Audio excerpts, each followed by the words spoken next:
How to Read and Understand the Biblical Prophets by Peter J. Gentry. Chapter 6, Part 2.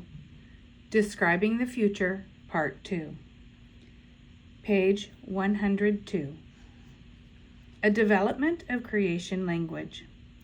Different manners of speaking were available to those who wished to talk or write of the coming day when the covenant God would act to rescue his people. Metaphors from the Exodus would come readily to mind. And since the Exodus had long been associated with creation itself, metaphors from creation would likewise come to mind. We can understand this better when we bear in mind that Israel believed that the God who had chosen to dwell on the hill called Zion was none other than the creator of the universe, and that the Holy Land was intended to be the new Eden. Two examples will make this easy to grasp. The first is from Jeremiah 4. The book of Jeremiah, the biggest and longest of all the major prophets in terms of words, can be easily summarized in 4 words. The Babylonians are coming. Like all other prophets, Jeremiah uses every communicative method to get his message across. Plain speech, metaphors, symbols, and apocalyptic language and typology. These different methods are frequently put side by side. First, there is a section where Jeremiah uses plain speech.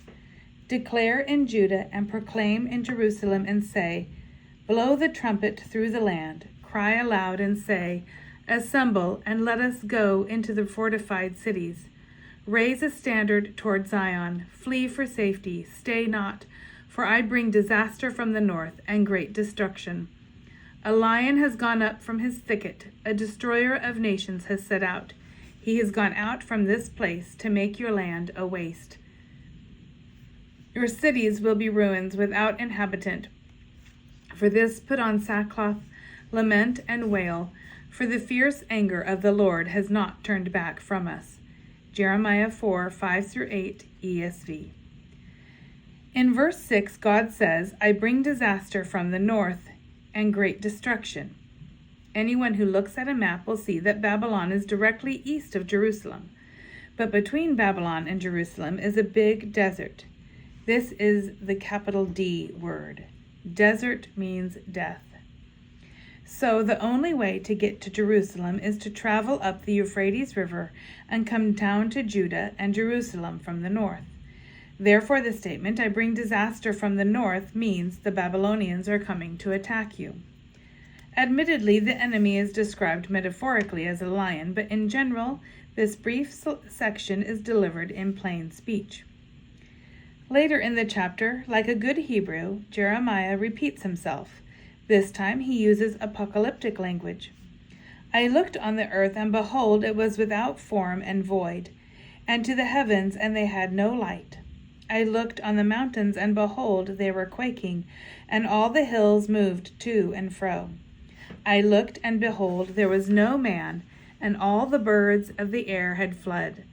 I looked, and behold, the fruitful land was a desert, and all its cities were laid in ruins. Before the Lord, before his fierce anger. Verses 23-26, ESV. Notice carefully what Jeremiah is doing. He is mentally going through the stages of creation described in Genesis 1. And he is reversing them. Chart 6.2 illustrates this. Chart 6.2, Jeremiah's uncreation, 4:23-26. Saw, earth, chaos, heavens, no light. Saw, mountains, quaking, hills, shaking. Saw, no man, birds fled. Saw, fruitful land, desert, city, ruins. According to the context, however, Jeremiah is predicting the coming of the Babylonians. Since the doctrine of creation is so central to the faith of Israel, he uses the creation account to describe the coming disaster. The destruction brought by the coming of the Babylonians will be an uncreation experience. The changes in economic, political, and social life will be so enormous that it will be the end of the world as the people of Israel knew at that time. Nonetheless, he is not describing the end of the mass space-time universe as in our modern movies. It is apocalyptic language. It is like saying that the fall of the Berlin Wall was an earth-shattering event. It is like the person in the ambulance saying, "This is the end of the world for me." Another example, both short and simple, is in a section of Isaiah that is, by and large, not apocalyptic at all. "Behold, the day of the Lord comes, cruel with wrath and fierce anger, to make the land a desolation, and to destroy its sinners from it. For the stars of the heavens and their constellations will not give their light. The sun will be dark at its rising, and the moon will not shed its light. I will punish the world for its evil, and the wicked for their iniquity. I will put an end to the pomp of the arrogant, and lay low the pompous pride of the ruthless." Isaiah 13, 9-11, ESV. Isaiah is predicting future destruction for Babylon. The text is arranged in an A-B-B-A pattern. 9b, plain speech. 10a, apocalyptic language. 10b, apocalyptic language. 11a, plain speech. In plain speech, God says he will make the land a desolation, 9b, and punish the world for its evil, 11a. In between, apocalyptic language is used. Metaphors from creation are employed. The devastation will be an uncreation event. We are not supposed to read this literally, as if the moon, sun, and stars will be gone and the mass space-time universe will no longer exist. No, creation language is reversed to express the gravity of the destruction and change in life brought by this event. When studying these types of texts, after considering linguistic problems and grasping the vision, we need to identify the historical referent of the vision, and then what the symbols are telling us about the historical referent. Literary structure. In studying the text, no aspect is harder to grasp than literary structure. It is also difficult to communicate to audiences of today. Expository teaching must be more than communicating the content of the text. We must explain the form and show how this carries the meaning. Nowhere is this more important than in apocalyptic. We can continue to use the book of Daniel to illustrate. One of the basis of content, one can easily divide the book of Daniel into 6 chapters of narratives and 4 chapters of visions. Part 1, 6 stories. 1. Daniel and friends in the court of Babylon. 2. King's dream, the huge statue and a small stone. 3. Daniel's friends rescued from a furnace, treachery. 4. King's dream, a huge tree, humbling. 5. Belshazzar and the writing on the wall, humbling. 6. Daniel rescued from the lion's den, treachery. Part 2, 4 visions. A vision of Daniel, the beasts and the Son of Man. 2. A vision of Daniel, the ram and the goat. 3. A prayer of Daniel and vision of the 70 weeks. 4. A vision of Daniel, the book of truths about the future. Chronological links. A possible reason for the 2-part arrangement of the material in Daniel is chronology. His arrangement, however, is not chronological. In fact, chronology intertwines both parts, since the visions of chapters 7 and 8 occur before the events of chapters 5 and 6. Linguistic links. Another possible reason for the 2-part arrangement of Daniel is linguistic. The book is bilingual. Part is in Hebrew and part in Aramaic. However, the linguistic portion does not match the division of stories and visions, but rather links the two together. Literary links. The 2-part arrangement may have been done as an artistic or literary ordering. Here, once again, the arrangement does not follow the division into stories and visions, but matching parts link the 2 halves together.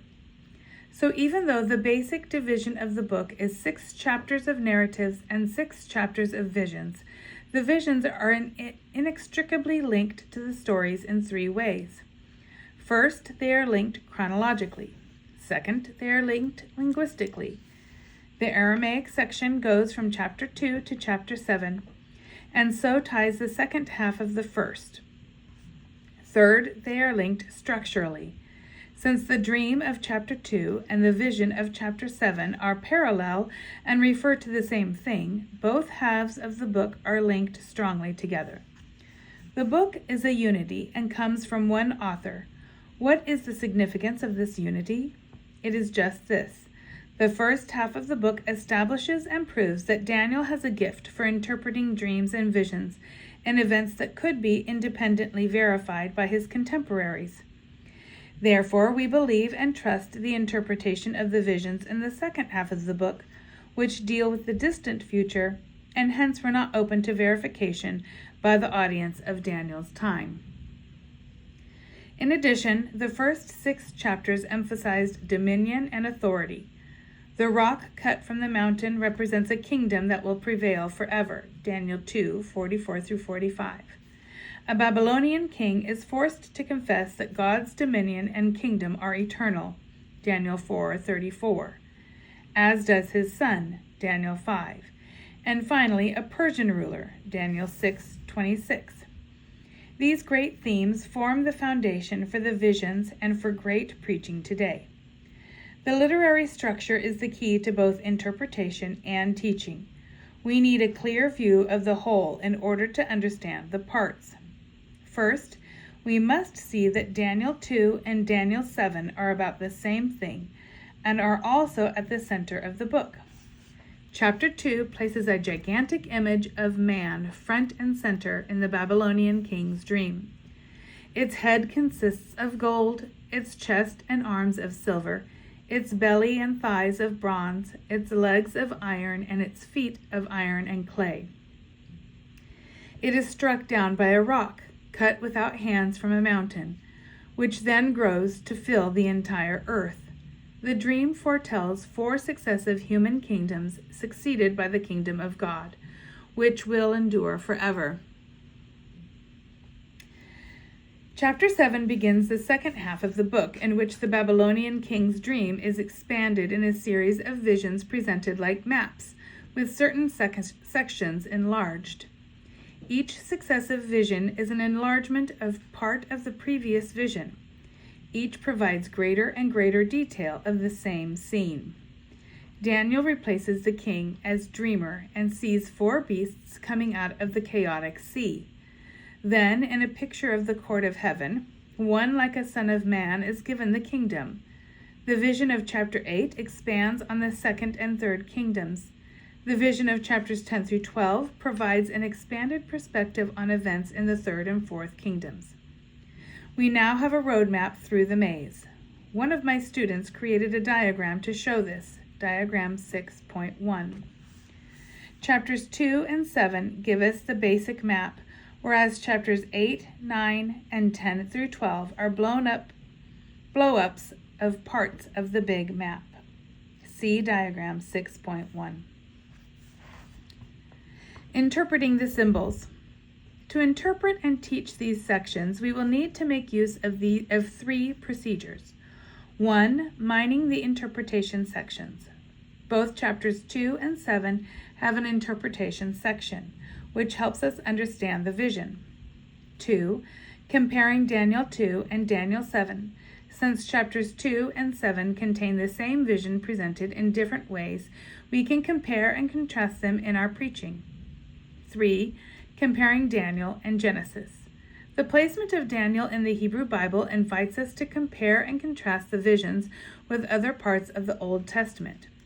With these 3 procedures, we will deal with Daniel 7, focusing on connections to earlier texts as well as to symbols. We will deal with them in reverse order because having the larger picture right will help us to get the details right. Comparison of Daniel and Genesis. The books in the Hebrew canon are arranged with prophets and poets between big narrative sections. the prophets and poets are a commentary on the narrative. Thus, the arrangement is narrative, commentary, narrative. Daniel is set right at the place where the narrative resumes after the commentary of prophets and poets. This arrangement invites the reader to compare Daniel to Genesis. There are echoes and reminders of Genesis 1 in the dreams of the king in Daniel 2. The dream is really a parody of the divine creation where God makes humans in the divine likeness to rule the world. Here in Daniel 2, this gigantic figure is made by human hands to rule the world. Pride, the original sin, is at the heart of the earthly kingdoms. A gigantic image destroyed by a small stone also brings to mind another story in Scripture, the confrontation of Goliath by David, and the resultant defeat of Goliath with a small stone from the brook. Thus, in Daniel 2, this rock is a Davidic rock, which will show to be a kingdom without borders. The first vision in Daniel 7 also recalls Genesis 1. Instead of a monstrous human image, a parody of the divine image, there is a parody of creation, an anti-creation, if you will. As in Genesis, at the beginning, the spirit or wind blows over the sea. But instead of the creation of light and land culminating in the divine image, there emerges from the chaotic sea 4 beasts in succession, each one more horrifying than the previous, until the last one emerges. A macabre spectacle, the embodiment of evil. Each of the beasts is given authority to rule, Daniel 7, 6, and 12. The final, most bizarre and powerful of the creatures distinguishes itself with the faculty of proud speech, bringing to mind the beast that spoke at the beginning, Daniel 7, 7 through 8, Genesis 3, 1 through 5. Then the scene shifts from earth to heaven, and a court is sitting with a divine judge on the throne, opening up books and pronouncing a verdict. When the verdict is rendered, the beast on earth is destroyed, and the others are also stripped of their authority. After this scene, an individual like a son of man approaches the divine court in the clouds of heaven, and all power, rule, and honor is given to him. He rules over all the nations, and his kingdom endures forever. Comparison of Daniel 2 and Daniel 7. The vision of Daniel 7 parallels the dream of Daniel 2, but adds more specific detail. Instead of the gigantic image consisting of 4 parts, there are 4 successive beasts, and the divine court and the Son of Man take the place of the rock that destroys the image. Nebuchadnezzar beheld the kingdoms of the world in terms of a human statue, one single, unified whole. The image was constructed of precious metals, brilliant and dazzling, solid and strong for the most part. In fact, these materials are the most enduring, glorious, and splendid known to man. By contrast, Daniel beholds the kingdoms of this world in terms of animals, ferocious and wild, arising out of an ocean, which is a picture of the chaotic, seething, turbulent mass of humanity. What Daniel sees is an alarming nightmare, full of darkness and terror. The human kingdoms are marked by cruelty, ravenous greed, violence, and inhumanity. It seems that the king's dream gives us the perspective from earth, while Daniel's vision gives the perspective of heaven. Mining the interpretation sections. The beasts from the sea. The beasts appropriately symbolize the 4 kingdoms, yet interpreters and preachers frequently devote most of their attention to the identification of the 4 kingdoms. True, the head in Daniel 2, which corresponds to the lion in chapter 7, is identified as Babylon.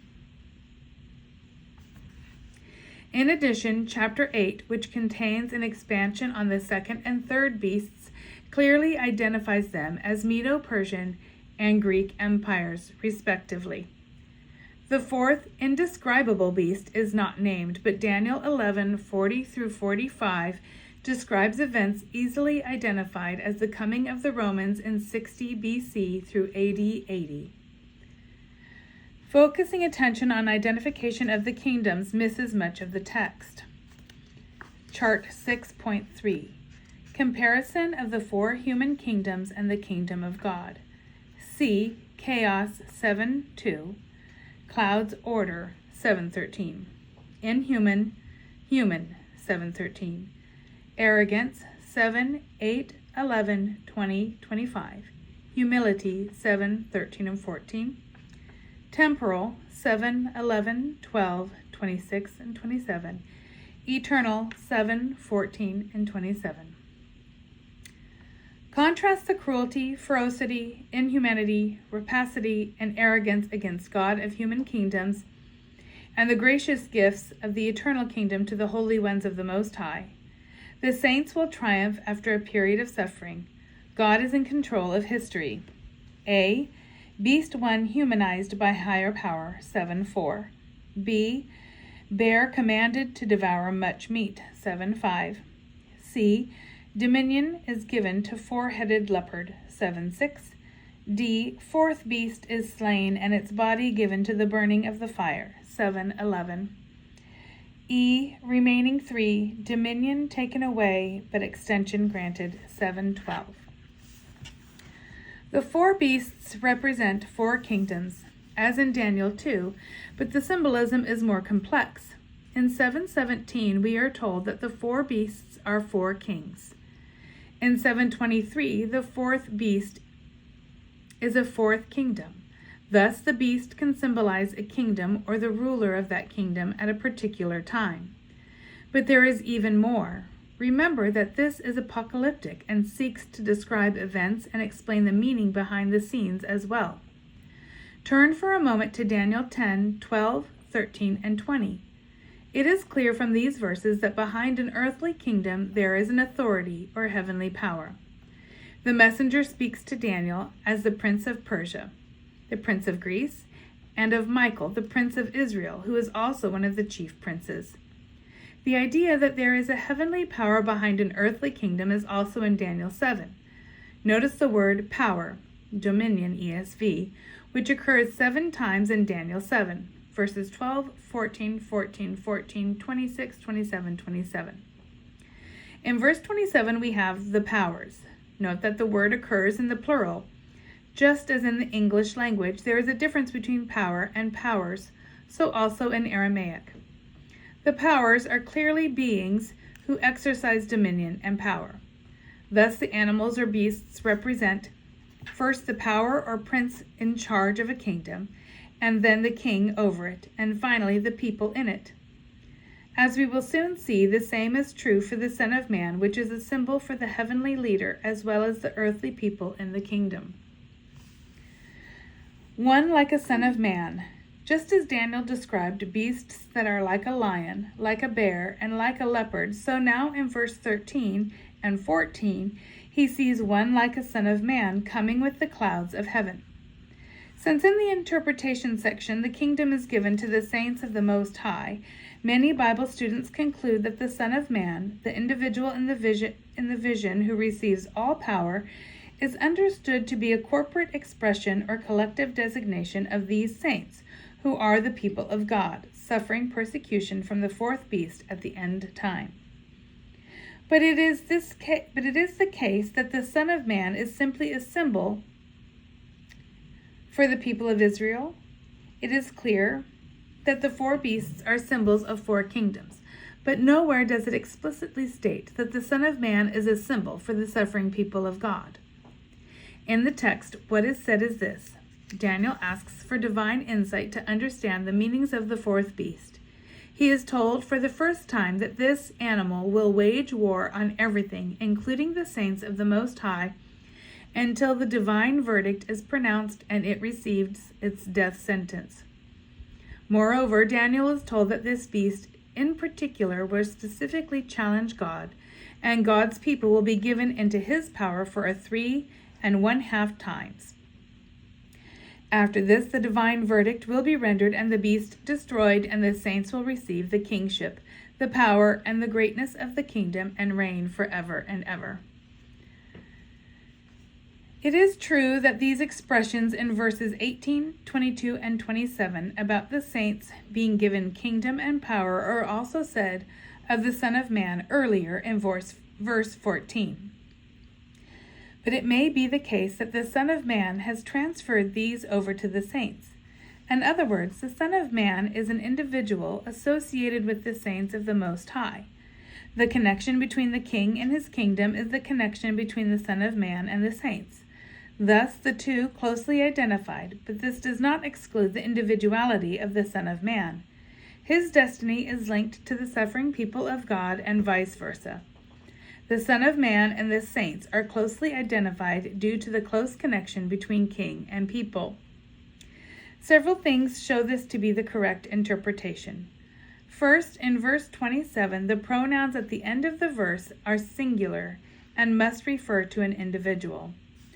Second, just as the beasts are complex symbols and refer to a heavenly power, an earthly king, and also the kingdom, so also the Son of Man refers to a heavenly power as well as the earthly kingdom. Third, the parallel with chapter 2 links the rock and the Son of Man, so that the Son of Man is a Davidic figure.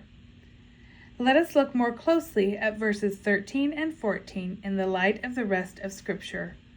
Once again, there are clear links to Genesis 1. The four beasts coming forth from the waters of chaos, rather than through the creative act of God, hearken back to the primal creation in Genesis 1. Rather than being the product of the creative spirit, they are spawned from the depths of the abyss and are parodies of the divine image. They are savage beasts, manifestations of an archetypal beast with superhuman strength.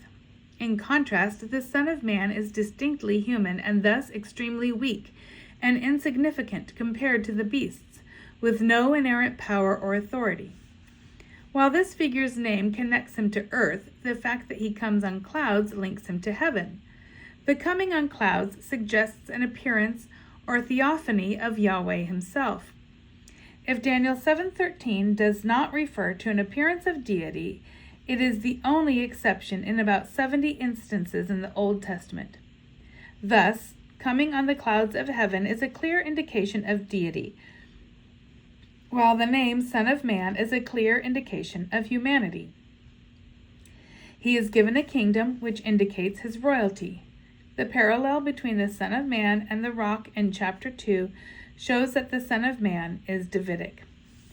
This passage reflects on the meaning of humans made in the image of likeness of God found in Genesis 1, where human beings are made lords of creation and everything, including beasts, is put under their feet. Psalm 8 provides a commentary on Genesis and uses the expression Son of Man to describe the exalted position that weak and insignificant humanity has as God's vice president of creation. Psalm 8:4. The term can also be used to designate the Israelite king, God's vice president of Israel, whose fortunes are tied to the nation. Psalm 80:16-19. Interestingly, in Daniel, the Son of Man does not seek to establish his own authority or to wrest authority through military power or violence, but is simply given authority over the world by God. The contrast between the beasts and the Son of Man is a contrast between a parody of the divine image and the divine image itself, humanity as it was intended to be. That this figure is Davidic is suggested by the parallel with the rock that shattered the gigantic image in chapter 2 and grew to fill the entire earth. His victory will mark the victory of the saints, who will also be given authority and dominion over the entire world. Humanity will regain the dominion and royal status conferred on it at the beginning.